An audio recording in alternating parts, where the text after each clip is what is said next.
안녕하세요, 여러분. 영화를 만들기 위해 알아야 할 촬영과 편집 강의를 진행하게 된 이수석입니다. 여러분들이 처음으로 영화를 찍겠다고 결심한 순간 해야 할 여러 가지 일들이 있습니다. 로그라인을 만들고 이를 바탕으로 시놉시스와 시나리오를 작성할 것입니다.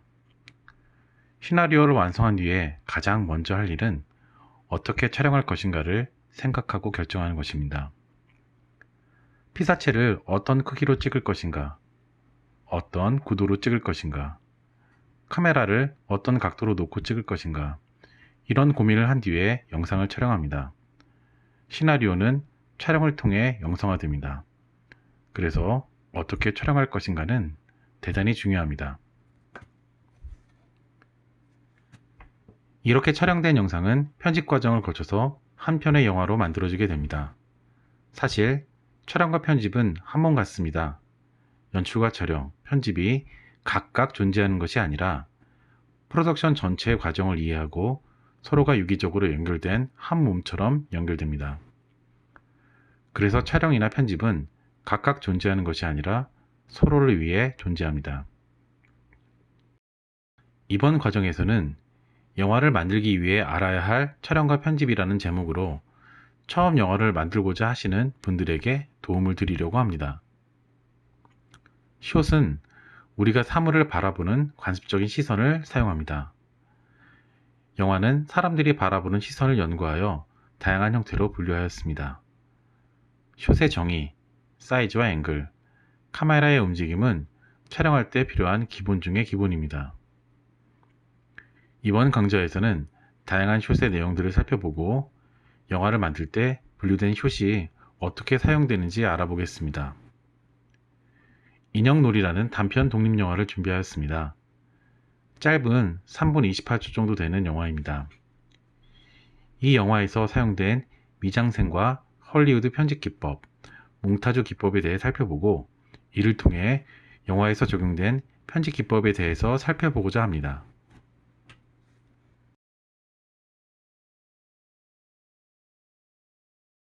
모든 것은 최소 단위가 있습니다. 수량이나 각도 등 다양한 물체를 측정할 때도 최소 단위를 기준으로 측정합니다. 영화를 촬영할 때도 최소 단위가 있는데 이것을 숏이라고 합니다. 숏은 물리적으로는 카메라의 녹화 버튼을 눌렀다가 정지할 때까지 촬영한 것입니다. 물리적으로는 그렇습니다. 하지만 숏은 촬영할 때 의미를 담는 가장 최소 단위입니다. 연출자가 영화에서 보여주고자 하는 의미의 최소 단위인 것입니다. 편집에서도 비슷한 개념으로는 컷이 있습니다. 비슷하지만 조금 다릅니다. 컷은 숏을 더욱 잘게 분리하여 사용할 수 있기 때문에 어떤 사람들은 컷이 좀 더 세분화된 의미라고 합니다. 하지만 숏과 컷은 최소 단위의 의미를 담고 있는 것입니다. 숏은 프레임 안에서 보여지는 피사체의 크기입니다. 여기서 프레임이란 화면에 보여지는 사각형의 틀이라고 생각하시면 됩니다. 이 프레임 안에서 숏은 인물과 배경, 인물이 처한 상황 등 다양한 것을 보여줍니다. 우리가 어떤 시대나 장소, 공간의 의미를 파악하기 위해서는 배경을 보아야 어떤 시대인지 혹은 공간인지를 파악할 수 있습니다. 그리고 대화하거나 활동하는 인물을 통해서 영화에서 보여주는 사건을 파악합니다. 이때 인물을 더 많이 보여줄지 혹은 인물이 처한 배경이나 상황을 더 많이 보여줄 것인지에 따라 숏의 크기가 결정됩니다. 숏의 크기는 인물과 배경 중 어떤 것을 크게 보여주는 것인지 결정하는 것입니다.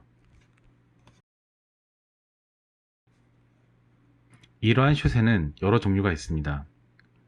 크게 롱숏, 풀숏, 니숏, 웨이스트숏, 바스트숏, 오버 더 숄더 숏, 컬러저업으로 구분할 수 있습니다. 더 구체적으로 알아볼까요?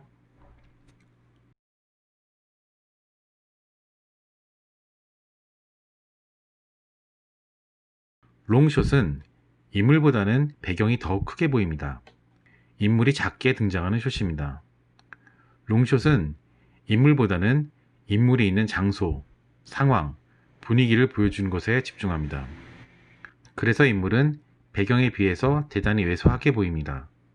롱숏을 통해 우리는 앞서서 말한 바와 같이 영화의 시대적 배경이나 상황 등을 파악합니다. 롱숏에서는 인물의 표정이나 동작을 자세히 관찰하기는 어렵습니다. 롱숏은 사실주의 영화에서 많이 쓰입니다.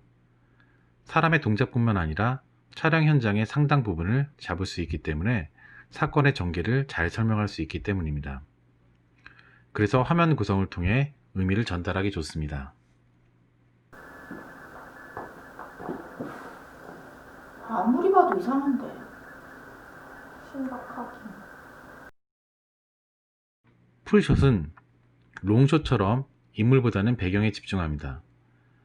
하지만 풀숏은 롱숏에 비해서 인물의 모습이 화면에 가득 차 보입니다. 인물의 머리끝부터 발끝까지 꽉 차게 담겨 있습니다. 풀샷은 배경과 더불어 인물이 행하는 동작이 구체적으로 보입니다. 그래서 인물의 연기를 통한 의사 전달에 용이합니다. 개그 콘서트 같은 프로그램에 처음 시작하는 쇼트를 생각해 보세요. 처음에는 풀숏으로 보여집니다. 연극처럼 무대의 전체를 보여줄 뿐만 아니라 소품부터 시작해서 배우의 모습까지 모두 볼 수 있습니다.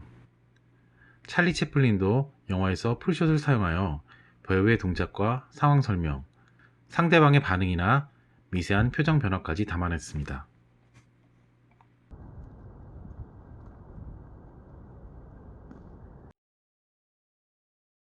니숏은 배경과 더불어 인물의 머리끝부터 무릎까지 촬영한 숏입니다. 신체의 일부가 잘려나가 촬영되기 때문에 불안정해 보입니다. 하지만 풀숏에 비해서 인물의 행동을 좀 더 집중해서 볼 수 있습니다. 라라랜드라는 영화를 보면 주인공의 댄스씬에서 풀숏과 니숏이 적절하게 조화됩니다. 니숏은 풀숏에 비해서 조금 더 역동적으로 보입니다. 남주인공과 여주인공이 같이 대화하며 걷는 장면에서도 니숏이 적절하게 사용되었습니다. 원래 니숏은 서부극에서 허리에 찬 총을 보여주기 위해 활용되었습니다. 총구를 서로 겨누며 총싸움이 시작될 때 니숏은 배우들의 역동적인 동작과 표정까지 생생하게 보여줍니다. 그러지 말고 앉아. 웨이스트 숏은 인물의 머리끝부터 허리까지 촬영한 숏입니다. 인물의 상반신을 보여줍니다. 앞으로 설명할 바스트 숏이나 웨이스트 숏은 사람이 일반적으로 대화할 때 우리가 실제로 보는 사람의 전형적인 크기입니다. 웨이스트 숏은 니숏에 비해 안정적입니다. 얼굴부터 허리까지 삼각구도로 이루어져 있기 때문입니다. 관객이 가장 편안하게 볼 수 있는 숏으로 대사 전달력이 뛰어납니다. 웨이스트 숏은 배경과 더불어 인물의 동작도 볼 수 있습니다. 장면을 설명하면서 배우의 동작과 대화 등을 보여주기에 적절합니다. 그래서 추격신이나 움직임을 표현하는 장면에서 많이 사용됩니다. 보통 장면을 보여줄 때 헐리우드 스타일의 편집에서는 롱숏과 클로즈업 사이에 미디엄 사이즈에 해당되는 웨이스트 숏나 바스트 숏을 사용하여 컷을 연결합니다. 재밌네. 근데 그거 어디에서 가져왔어? 바스트 숏은 인물의 머리끝부터 가슴까지 촬영한 숏입니다. 웨이스트 숏과 더불어 바스트 숏은 역시 안정감을 주는 숏의 크기입니다. 바스트 숏은 인물의 표정과 근접해 보이는 동작을 세밀하게 담을 수 있기 때문에 대화와 더불어 동작을 표현하는 데 용이합니다. 웨이스트 숏과 더불어 인물이 대화할 때 많이 사용됩니다.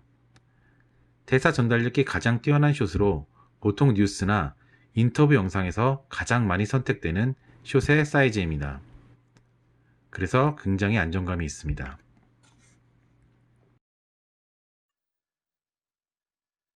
아무리 봐도 이상한데. 심각하고. 예쁘지 않아? 난 싫어. 왜 그렇게 예민해? 근데 그거 어디에서 가져왔어? 대화 장면에서 인물을 촬영할 때 맞은편 사람의 어깨나 뒷모습을 함께 촬영하는 것입니다. 사람이 아닌 풍경 등의 사물을 촬영할 때에는 앞 사물의 물체를 거쳐서 너머에 있는 대상의 피사체를 촬영합니다.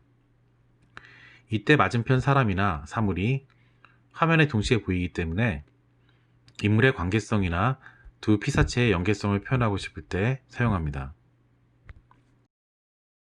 오버 더 숄더 숏은 프레임에 담기는 두 피사체의 위치가 중요합니다. 두 사람의 대화 장면입니다. A가 왼쪽에 있고 B가 오른쪽에 있습니다.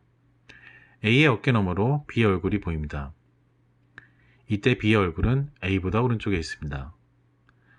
장면이 컷으로 전환되고 B의 어깨 너머로 A의 얼굴이 보입니다. 자, 이때 A와 B의 위치를 확인해 볼까요?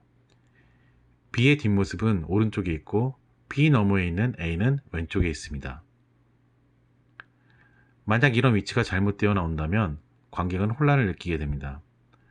왜냐하면 A와 B의 위치가 앞서 말한 것처럼 설명되지 않고 A도 오른쪽에 있고 B도 오른쪽에 있다면 관객들은 배우의 위치를 이상하게 느끼고 영화를 보는 몰입감이 저하됩니다.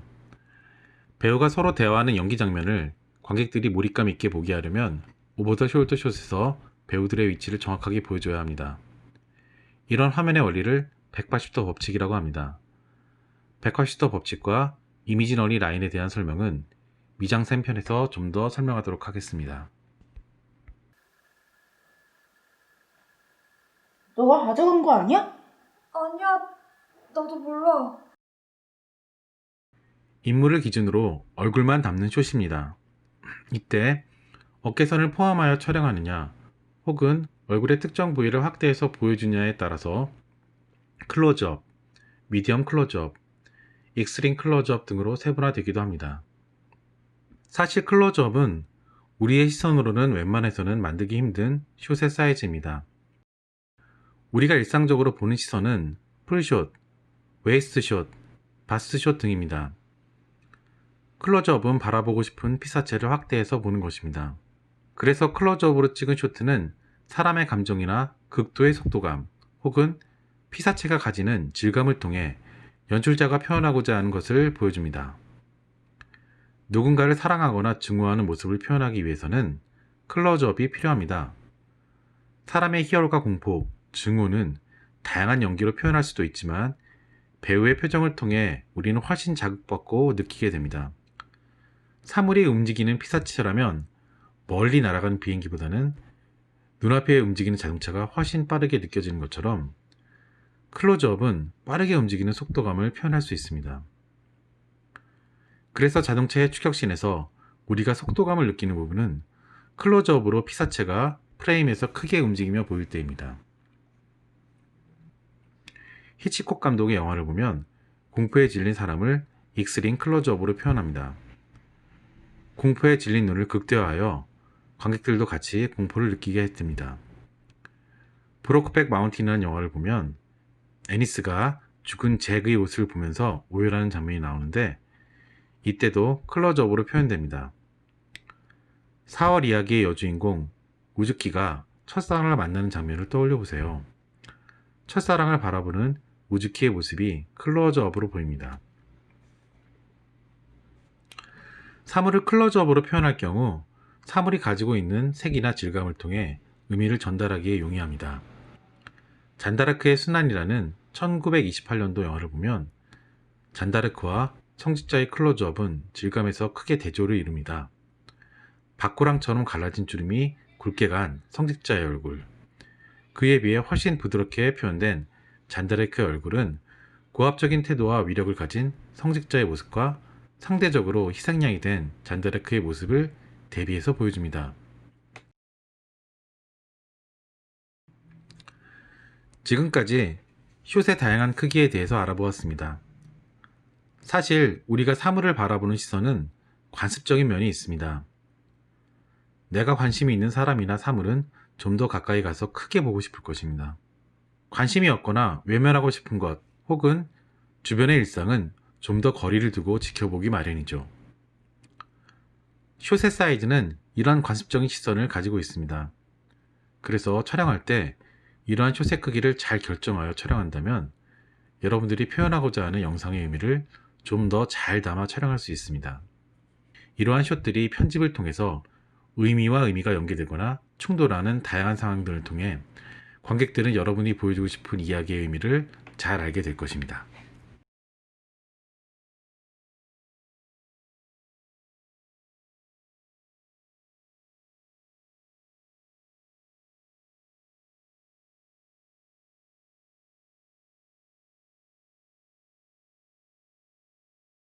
카메라는 다양한 방법으로 촬영할 수 있습니다.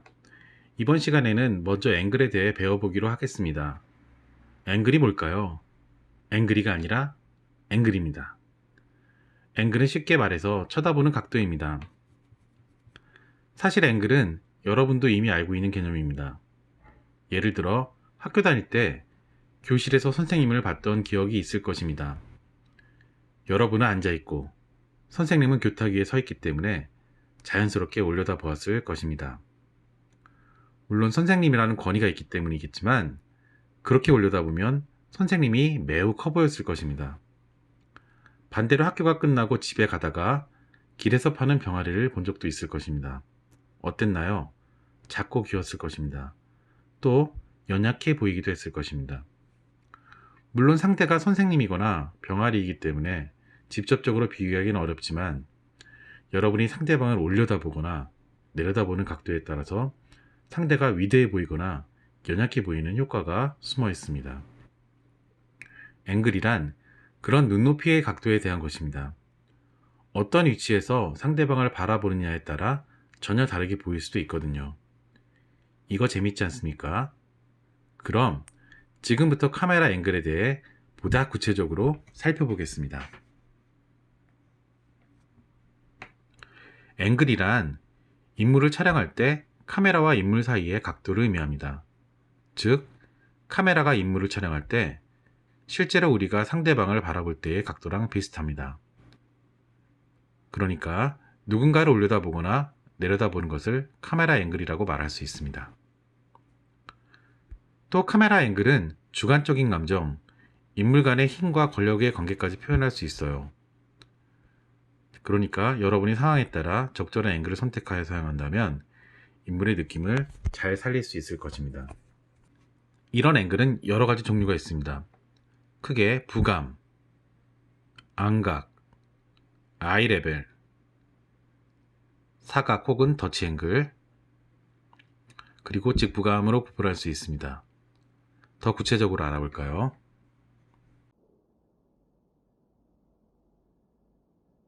부감 혹은 하이 앵글이라고 하며 카메라가 위에서 아래로 촬영하는 각도를 말합니다. 부감으로 인물을 촬영하면 인물이 왜소하고 키가 작아 보이는 느낌이 있어요. 부감으로 풍경을 촬영하면 높은 곳에서 아래쪽을 바라보는 것처럼 전체 풍경을 드러낼 수도 있습니다. 다음은 인형놀이라는 단편 영화입니다. 인형을 바라보는 배우의 시선으로 부감을 표현하였습니다. 부감은 배우의 시점 숏으로도 쓰입니다.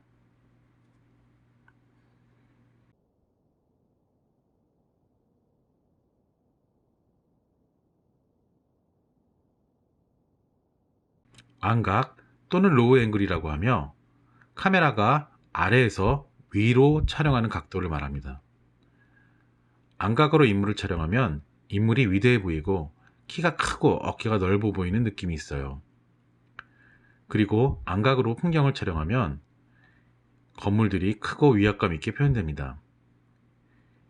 인형을 바라보는 배우의 모습입니다. 인형은 시점숏으로 부감이 사용되었습니다. 상대적으로 전숏인 배우의 모습은 안각으로 표현됩니다. 인형을 바라보는 배우의 감정이 좋지 못하기 때문에 좀 더 권위적인 배우의 모습을 표현하기 위해서 안각이 사용되었습니다. 왜?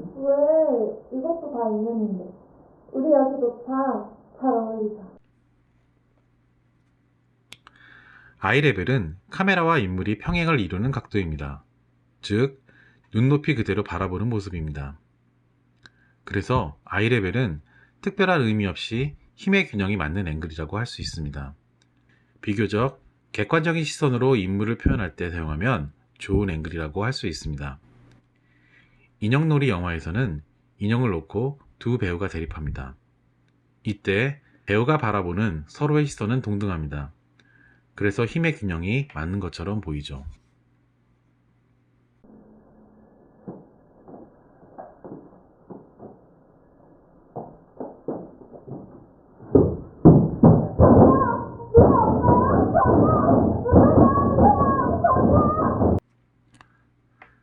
사각 앵글 혹은 더치 앵글이라고 하며 일부러 카메라를 기울여서 촬영하는 것입니다. 사각 앵글로 촬영하면 관객의 입장에선 불안과 비정상적인 느낌을 받게 됩니다. 생각해 보세요. 고개를 비스듬히 기울여서 세상을 본다면 많이 이상하지 않을까요? 그래서 이 앵글은 극적인 사건이나 인물의 불안, 어둠을 표현할 때 사용합니다. 길 한가운데서 죽었다고? 응. 마치 날 기다리고 있는 것 같았어. 야, 직부감 혹은 버즈 아이 뷰라고 말하며 부감의 각도를 지상과 직각이 될 때까지 끌어올려서 촬영하는 것입니다. 새해 시점이라는 의미에서 버즈 아이 뷰라는 이름이 붙었으며 드론샷으로 촬영할 때 직부감의 느낌을 얻을 수 있습니다. 드론이 없다면 사다리 같은 것들을 이용해서 직부감을 만들어낼 수도 있어요. 직부감은 신의 시점이라고도 말하며 이렇게 인물을 촬영하면 운명에 휘말린 인간, 보잘것없는 인간의 느낌을 표현할 수 있다고 합니다. 자, 여러분, 이렇게 5가지 앵글을 상황에 따라 잘 사용한다면 그것만으로도 영화의 내용을 잘 표현할 수 있습니다. 그리고 별것 아닌 것 같지만 촬영이라는 것이 매우 섬세한 작업이라는 생각이 들지 않나요? 촬영에는 매우 많은 의미가 있고 그것들이 조화를 이룰 때 멋진 장면을 만들어낼 수 있다는 것을 잊지 마십시오.